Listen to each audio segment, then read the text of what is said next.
श्री सीतारामचंद्राभ्या नमः। वाल्मीकि रामायण अयोध्याकांड सर्ग 15 श्लोक 16 से 31। श्रीमद् वाल्मीकीय रामायण हिंदी अर्थ। सत्यं शिवम सुंदरम श्रीराम। श्रीमद् वाल्मीकीय रामायण। श्री सहित दिनकर बंस भूषण काम बहु छवि सोहई। नव अंबुधर बरगात अंबर पीत सुर मन मोहई। मुकुटांग दादी विचित्र भूषण अंग अंगन ही प्रति सजे। अंभोज नयन बिसाल उर्भुज धन्य नर निरखंतीजे। नमस्कार दोस्तों, स्वागत है आपके अपने चैनल पर। आज जानिए वाल्मीकि रामायण अयोध्याकांड सर्ग 15 श्लोक 16 से 31 का हिंदी अर्थ। सुमंत्र के संवाद, राजमहल की व्यथा, परिवार नीति और त्याग के संदेश। पिछले एपिसोड में पढ़ा श्रीराम के वनगमन, नगर और परिवार संवाद, नीति, त्याग और संस्कारों की शिक्षा। आज के प्रसंग में अयोध्याकांड सर्ग 15 श्लोक 16 से 31, राजमहल के राज संग्रह, परिवार संवाद, नीति, शोक और त्याग का गूढ़ विश्लेषण। राम राज्ञो न्योगेन त्वर्या प्रस्थितो ह्यहं 16 पूज्या राज्ञो भवन्तश्च रामस्य तु विशेषतः। अयं पृच्छामि वचनात् सुखमायुष्मतामहं 17। मैं महाराज की आज्ञा से श्री राम को बुलाने के लिए तुरंत जा रहा हूं। आप सब लोग महाराज के तथा विशेषतः श्री रामचंद्र जी के पूजनीय हैं। मैं उन्हीं की ओर से आप समस्त चिरंजीवी पुरुषों के कुशल समाचार पूछ रहा हूं। आप लोग सुख से हैं ना? 16 से 17। राज्ञा संप्रति बुद्धस्य चानागमन कारणम इत्युक्तवान्तःपुरद्वारमाजगाम पुराणविद 18। ऐसा कहकर और जगे हुए होने पर श्री महाराज के बाहर न आने का कारण बताकर पुरातन वृत्तांतों को जानने वाले सुमंत्र पुनः अंतःपुर के द्वार पर लौट आए। 18।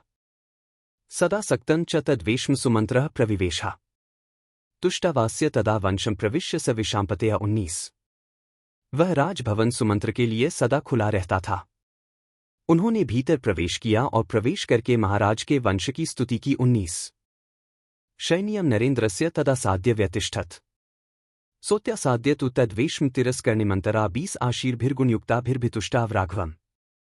तदंतर वे राजा के शयन गृह के पास जाकर खड़े हो गए। उस घर के अत्यंत निकट पहुंचकर जहां बीच में केवल चिक्का अंतर रह गया था, खड़े हो वे गुणवर्णन पूर्वक आशीर्वाद सूचक वचनों द्वारा रघुकुल नरेश की स्तुति करने लगे। 20:1-2। सुमसूर्य चकाकुत्स्थ शिव वैश्रवणवपी 21 वरुणश्चग्निरिंद्रश्च विजयं प्रदिशन्तु ते। ककुत्स्थनंदन। चंद्रमा, सूर्य, शिव, कुबेर, वरुण, अग्नि और इंद्र आपको विजय प्रदान करें। 21:21।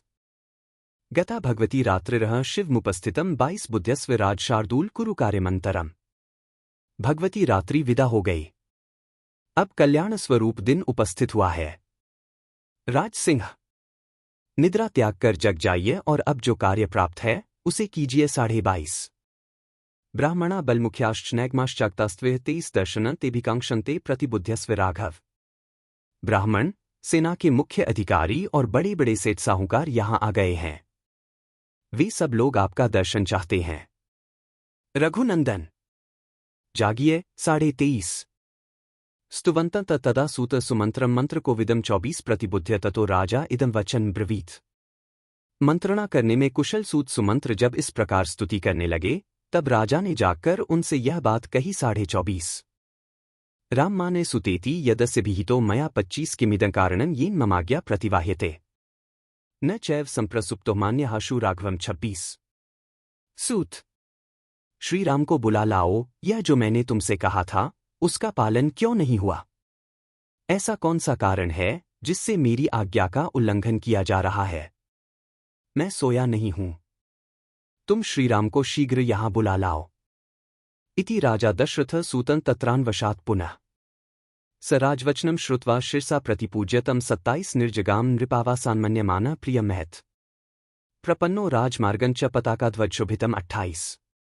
इस प्रकार राजा दशरथ ने जब सूत को फिर उपदेश दिया, तब वे राजा की वह आज्ञा सुनकर सिर झुकाकर उसका सम्मान करते हुए राजभवन से बाहर निकल गए। वे मन ही मन अपना महान प्रिय हुआ मानने लगे। राजभवन से निकलकर सुमंत्र ध्वजापताकाओं से सुशोभित राजमार्ग पर आ गए। 27 से 28। हृष्टः प्रमुदितः सूतो जगामाशु विलोक्यन् ससूतस्तत्र शुश्राव रामाधिकरणाः कथाः 29 अभिषेचन संयुक्ताः सर्वलोकस्य हृष्टवत्। वे हर्ष और उल्लास में भरकर सब ओर दृष्टि डालते हुए शीघ्रतापूर्वक आगे बढ़ने लगे। सूत सुमंत्र वहां मार्ग में सब लोगों के मुंह से श्रीराम के राज्याभिषेक की आनंददायिनी बातें सुनते जा रहे थे। 29 ततो ददश रुचिरन कैलासदृश प्रभम 30 रामवेश्म सुमंत्रस्तु शक्रवेश्म संप्रभम महाकपाट पिहितम वितर दिशत शोभितम 31। तदंतर सुमंत्र को श्रीराम का सुंदर भवन दिखाई दिया, जो कैलास पर्वत के समान श्वेत प्रभा से प्रकाशित हो रहा था। वह इंद्रभवन के समान दीप्तिमान था। उसका फाटक विशाल किवाड़ों से बंद था, उसके भीतर का छोटा सा द्वार ही खुला हुआ था। सैकड़ों वेदिकाएं उस भवन की शोभा बढ़ा रही थीं। 30 से 31। कल जानिए अयोध्याकांड सर्ग 15 श्लोक 32 से 48, वनगमन की और कथा, परिवार नीति और संस्कृति के गहरे संदेश।